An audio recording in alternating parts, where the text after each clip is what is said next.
we're going to be taking a look at the officers that I have permission to share that are heading our way in the 12.5 update right here in Warpath. Let's not waste any time. Let's go and get started.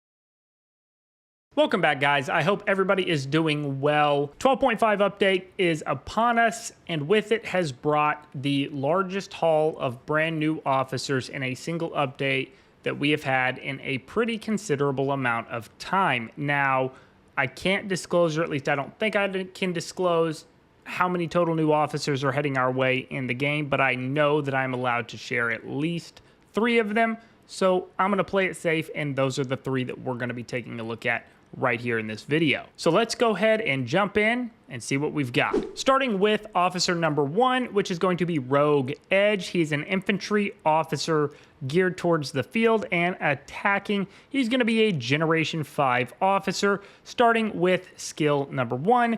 Deal skill damage to a target. Damage coefficient is going to be 1800 and inflicts sundered armor, reducing the target's damage resist by 20% for 7 seconds. If the target is already affected by sundered armor, this skill will reset the effect duration and deal skill damage again, damage coefficient of 400. Skill number 2 increases the normal attack boost of this officer's infantry troop by 25% and its normal attack resilience by 25%. Skill number 3 increases the damage intensity of this officer's troop against tanks and helicopters by 25%. Skill 4 increases the firing accuracy of this officer's infantry troop by 10% and its troop speed by 10%. When maxed out and fully awakened, when attacking an enemy troop, this officer's infantry troop has a 75% chance to reduce its officer's skill prep time by half a second. This effect can be triggered once every 2 seconds. It definitely seems like Rogue Edge is definitely geared towards open field combat with an infantry unit specifically. So for those of you that are infantry specific players, or at least primarily infantry players, Rogue Edge might be a very, very good investment for you. Up next, we have got Dawn Anthem. She's going to be a tank officer / siege with defensive capabilities. So starting with skill number 1, grants this officer's troop a shield. Shield coefficient is 2000 for 4 seconds. If this officer is in a tank or helicopter troop, the skill's shield coefficient is increased by 25%. So big time shield coming from Dawn Anthem. Skill number 2 is going to increase the damage resist of this officer's tank or helicopter troop by 32% when taking damage from garrisoned troops. Skill number 3 increases the HP of this officer's tank and helicopters by 50%. That is a pretty notable HP buff right there, no question about it. Skill number 4, whenever this officer's troop enters combat, increases the damage resist of this officer's troop and all nearby allied troops within 2 map grids by 20% for 20 seconds. That is significant, especially when you're talking about running big murder ball army groups, whether it's just your alliance specifically running a horde of AGs, or if you are working in tandem with allied alliances. This is going to be a very, very helpful skill here. And then skill number 5 for Dawn Anthem, which is her fully awakened skill. If this officer's tank or helicopter troop loses 80% of its max HP while attacking a base, increases the damage resist of all allied artillery troops within 5 map grids by 20% for 10 seconds. So she is absolutely geared towards tanking, survivability, sponge units, super heavies specifically. She's going to be a very notable option here. So I almost get the impression, and I could be entirely wrong, but I almost get the impression that they are adding these officers that are just so strong and can absorb so much damage when attacking a base, that they're almost kind of forcing players to deviate from investing in base defensive capabilities and even maybe their walls. They're trying to keep people, or at least it feels like they're trying to keep people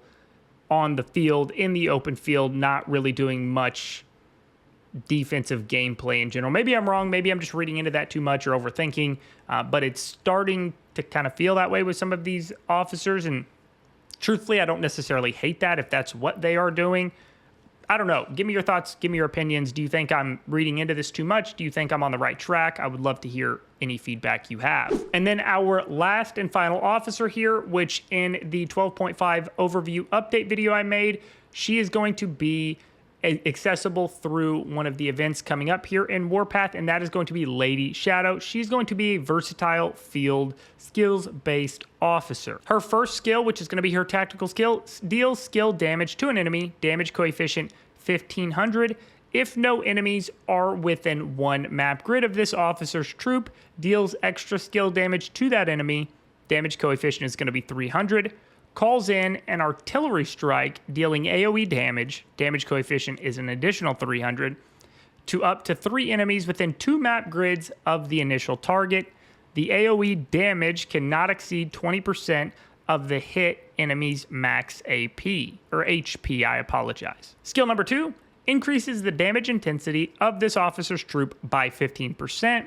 While in the field, their troop's damage intensity is increased by an extra 5%. Skill number 3 increases this officer's troops' normal attack boost by 22% and officer skill boost by 15%. Skill 4 increases the firepower of this officer's troop by 20% and its HP by 20%. And then her 5th and fully awakened skill, deal skill damage to an enemy, damage coefficient is 1500. If no enemies are within 1 map grid of this officer's troop, deal skill damage to that enemy, damage coefficient is 300.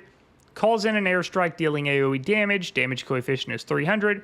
To up to 3 enemies within 2 map grids of the target, the AoE damage cannot exceed 20%. Okay, so it's basically a regurgitation of the first skill we already discussed. Now, let's talk about the elephant in the room, and that is this advance button and this thing here. I don't know what either of these do. I was not cleared to share this. I wasn't told I couldn't share this, but I really want to. I'm not going to, though, simply because, number one, I don't even know what it does. Number two, there was no clarification on if we are allowed to share or not to share this. So I don't want to share it and then get this whole video scrapped and then not be able to get you guys the information about these officers, all because I did this. So I'm going to play it safe, and I hate to do that to you guys. I know it's a little bit of a tease, and I promise you it is genuinely not by design. I just don't want to put in the time to create and edit this video just to be told I can't release it because I showed something I wasn't supposed to.